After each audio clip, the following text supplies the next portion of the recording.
I think we figured out just how we need to play and how consistent we need to be, and everyone's kind of found their niche on the team. And guys know what's expected of them on a nightly basis, and when you have that, it's a lot easier to go out there and just perform and do your job.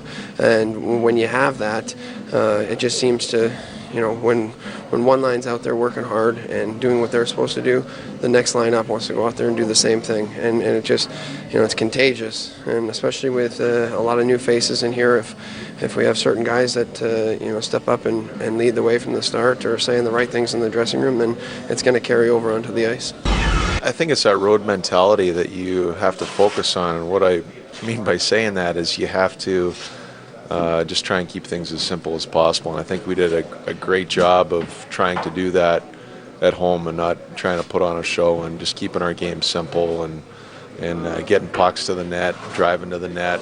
And that's one of the things that we got to continue to focus on is establishing our forecheck and not turning over pucks in the neutral zone, because we know that they have a very good transition game. I think from the beginning, I think the key was communication, and we've spoken about that every game. Every game, just before we start, it's all about chatter, talk, whenever we can, even though it's obvious things, talk and say something out there, and be available for each other, and trust each other that we're going to be there for each other. Well, Saturday night, Joe Corvo had a great game for the Hurricanes, a +2. He led the team in terms of ice time, scored a goal, coming up big at the right time too. Here he is at the bench with Tripp.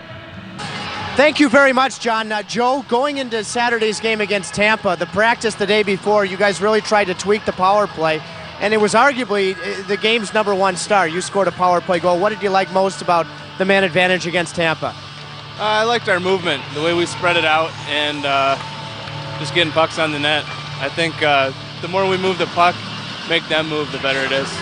In getting to know you in Ottawa, you played on the power play, of course, but it was Wade Redden that carried the puck up the ice for the most part. A lot of times it's you now carrying the mail. What's been the biggest part of that adjustment, because you've done it quite well?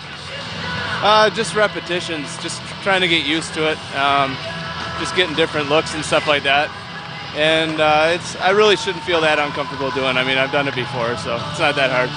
Well, you had a real bomb there to beat Mike Smith in the Tampa goal in the second period. I understand you're using a slightly longer stick to get a few more miles per hour in your shot. Can you just talk about that for a quick second? Yeah, I was using an 85 flex for a while, and it really wasn't working out for me. And I went back to my sticks, which is a 110, and with a little bit more length, and it comes off the stick harder.